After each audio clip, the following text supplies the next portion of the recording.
was going to finish filming this gastroparesis video tonight, but I still have a lot I haven't done. I was making TikToks, trying to catch up on that, and trying to keep up on my Instagram.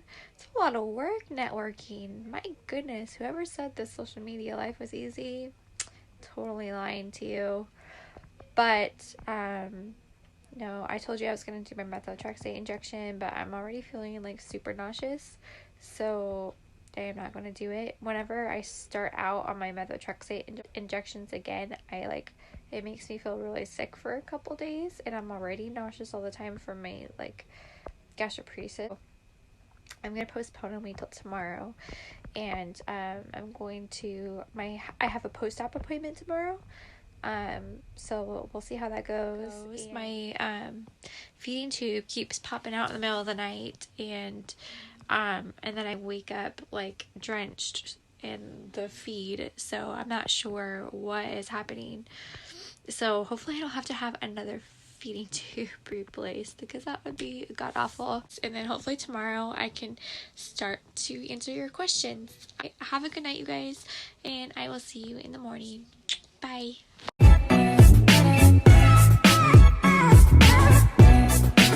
Hey guys, so I'm back. Myself was good. It was funny, the surgeon gave me a whole box of gloves. He just gave it to me and just told me to just take it off, and I was like, to help with the feeding tube change and stuff, and I felt so weird like walking out with a box of gloves. People were looking at me like I was stealing or something. It was so awkward, but that was really sweet of him. And so everything is going good wise, but I'm not getting in enough of the nutrition that they want me to get into.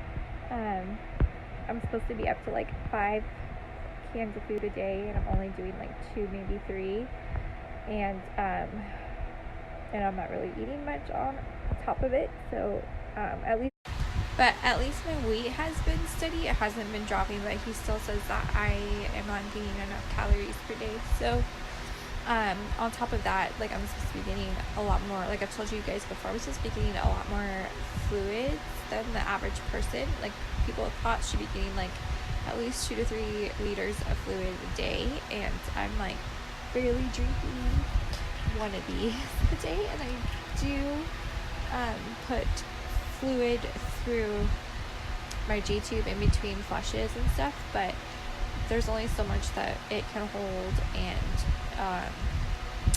so it's hard. So they're gonna talk about putting in a port. My main surgeon wasn't there today. I saw one of the fellowship doctors, which they're basically surgeons. They just are getting specialized training in the specialty that they are interested in, but they're all fully trained surgeons. And so he thinks that we're going to go ahead and probably do the port placement to get fluids at home a lot more often. That way I don't have to go in and get fluids every single week, which would be nice. It's going to suck to have another surgery and to have something else implanted in my body, but at the same time, I think it would be nice to not have to get poked all the time and not have to go in every single week, and I can get fluids more often as well by just being able to do it here at home in the comfort of my own house. So he's just going to talk to the surgeon and see if she's on board with it, like he is, and then if they are, they're going to proceed. So they're going to come back with that. But so you know how I've been doing like my online shopping and stuff. So I got home today, and there was a package sitting on my pile, and I didn't even like look at the name that it was mean. I didn't even like pay attention to what the name was on the package, but I went ahead and opened it. So it was this cute little turtle bracelet. I'm like obsessed with bracelets, and it's like a little friendship type bracelet, but it's a turtle. It's so cute, like from Hawaii. It was supposed to be my Christmas present for my mom. She starts shopping early. It's actually supposed to be a Christmas present, but since I already opened it and we're in the surprise, I get to keep it early. So it was a nice little surprise, but I feel bad.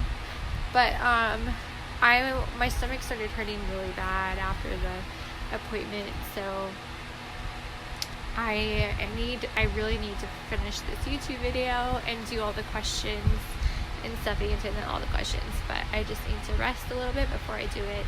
Are you coming to say hi? Come here. Come here. Oh, hey, yo. Do you have your mamas? Hi guys, so I'm about ready to head out and I'm gonna go get my nails done.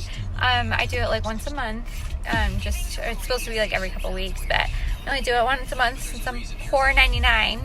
And it's just my little, what I like to do for some self-care. And I'm gonna go get them done because they need to be done.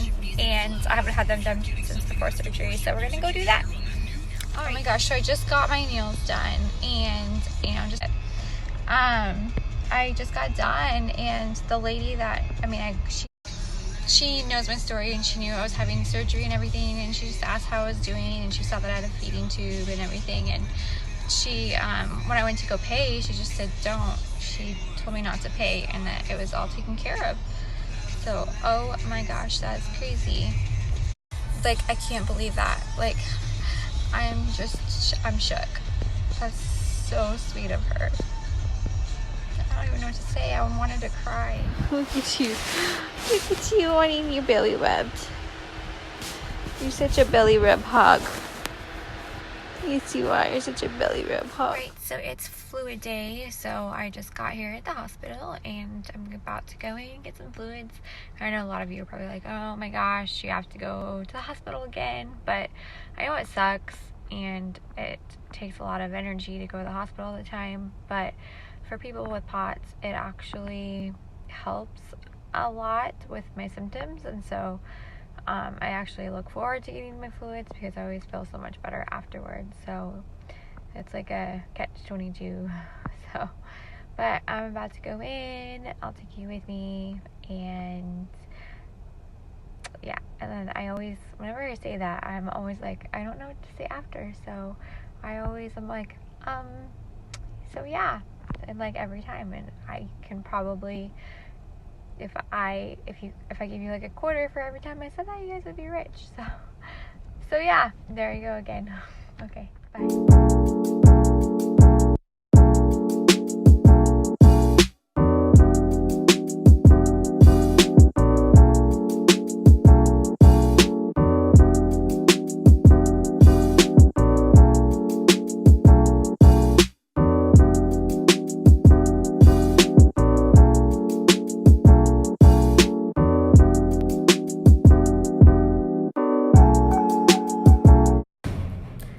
I'm done now, and that was a long one.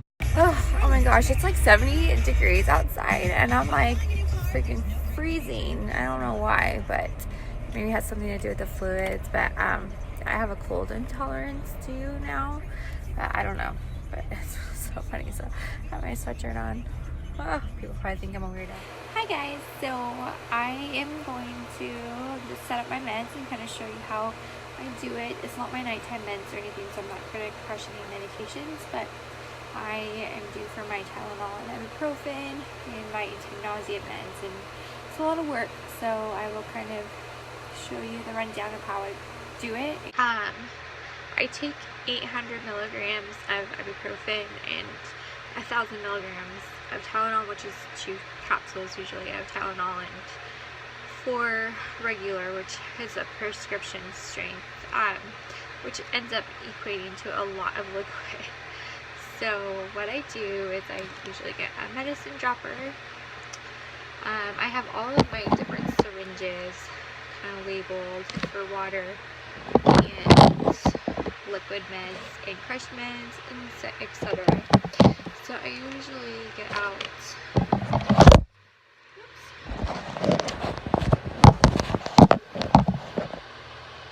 Sorry guys, I dropped you. So I usually get out a couple things of water and just kind of get it going. And I have to flush it before I start.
like woozy doing that. I don't know why. Usually don't.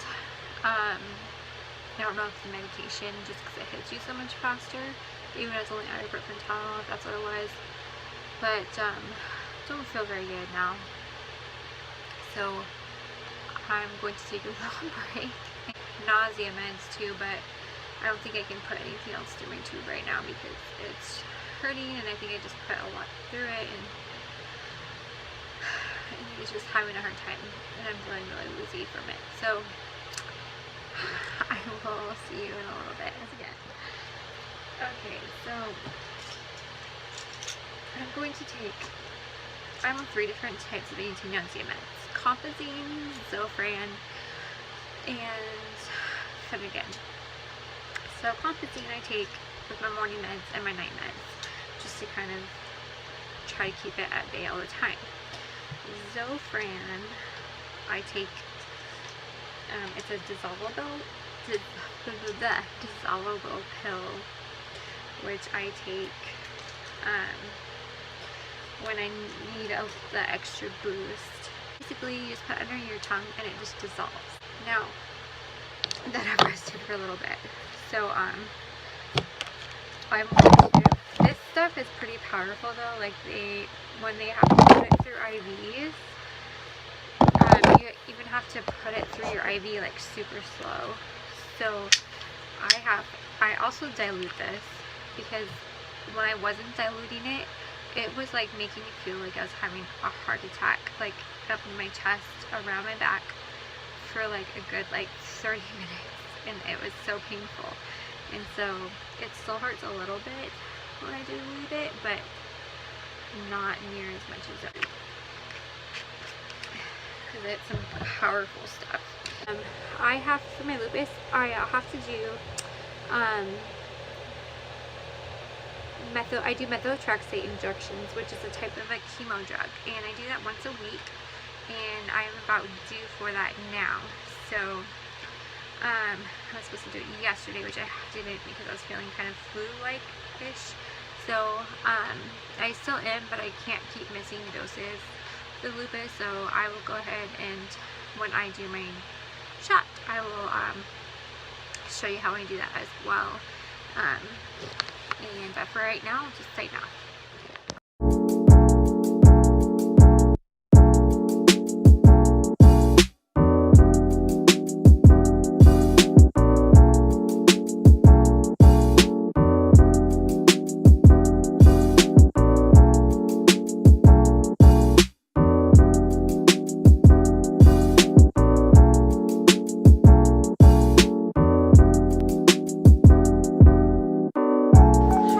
I told you that I was going to make the video, and I was going to show you before my shirt, but I didn't. I wanted to save it for this awareness video, but basically I got this Gastroparesis Awareness shirt.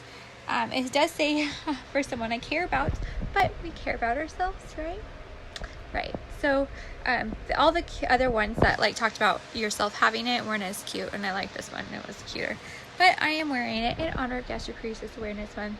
So again, I will put the link down below if you guys want to. I'm not making any money off of them or anything like that. I just bought it because I think it's cute on Amazon, and I just like it because it's personal for me. So I'm wearing it, and I thought it was cute. So that's all.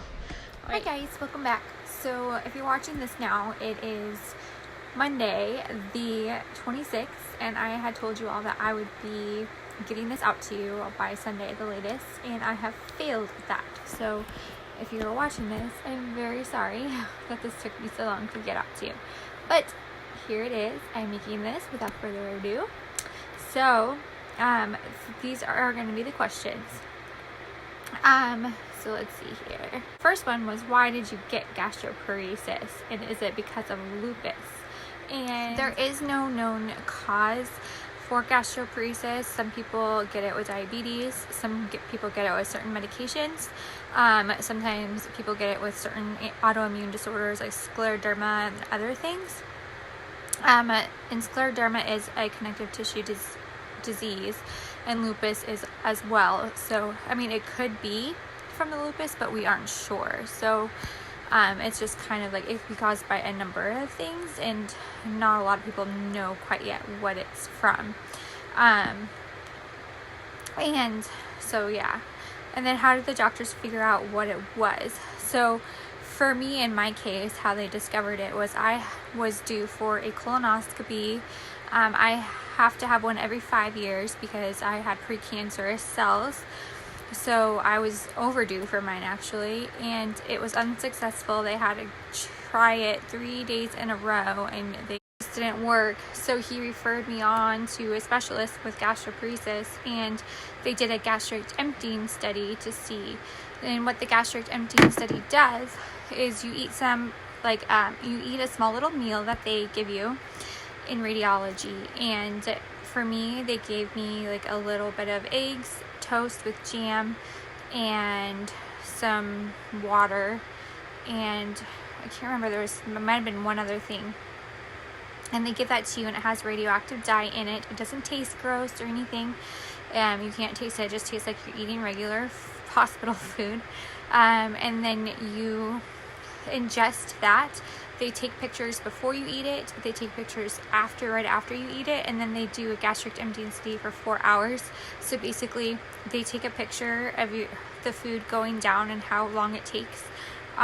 They do it once an hour for 4 hours to see how long your food takes to get digested. So for me, I completely failed that test, and it took me my stomach was barely digesting by the 4th hour. So that's when they diagnosed me with gastroparesis. So that's when they referred me on to the surgeon to see what we can do about the gastroparesis, because it was getting really bad where I couldn't tolerate food at all. How long did it take them to figure it out? So I had been nauseous pretty much my whole life, and always very sensitive to anything, any kind of nausea, or anything would set off my nausea really bad. And I always kind of had a lot of these symptoms for several years, and so I think that I've had it a lot longer than they did. But once they realized that something was going on, they figured it out pretty quick. But in the grand scheme of things, I think it took them a long time. But when they figured out something was wrong, it was really fast. Are you going to be able to eat real food again, and more than a bite or two? And yes, I can eat real food, and I can have more than a bite or two. It just depends on how I'm feeling. A lot of times if I try to eat something that's too much, I will throw up afterwards, and it just depends on the day. And it depends on how much you want to sacrifice, how much you want to pay the price for how you feel afterwards. So gastroparesis diets are mostly lean proteins, and mostly soft foods and smoothies, soups, and things like that. But you can eat the other things, just be prepared for a lot of pain and a lot of nausea and possibly throwing up, because what it does is it just sits there in your stomach and it doesn't digest. So essentially, sorry if this is really gross, but essentially your food is basically rotting in your stomach. So you don't want anything that takes too long to digest, but that's why it makes you feel so ill. But I do eat regular food when I can. I haven't been able to tolerate a lot, and been doing mostly liquids and mostly my feed, which is behind me, because I just feel better when I only stick to that stuff. Okay, and then how can friends be supportive? I think that friends can be supportive by just being there. Don't treat other people that have the gastroparesis like anybody else, or don't treat them especially as in a special way, I guess you could say. You want to treat them like anybody else, and you want to make them feel included as well. Having a chronic illness can really be isolating and lonely at times, and so you just want to make sure that you include them, but then also don't get mad either at the same time if friends cancel out on you at the last minute. It's not because that we're flaky or being a bad friend, it's because we really don't feel good, and you never know when we are not going to feel good or when we are. And it's really hard to make plans sometimes because people with chronic conditions, you can never tell on the day if you're going to feel good or not. And like 70% of the time we don't feel good, even sometimes 90% of the time we don't feel good. So it's hard to make plans, and it's really hard. So I think just a lot of patience and understanding and grace come a long way with having friendships. What's the hardest part? I think the hardest part is actually the isolating part, and feeling it's feeling kind of isolated, and it can be kind of boring and lonely.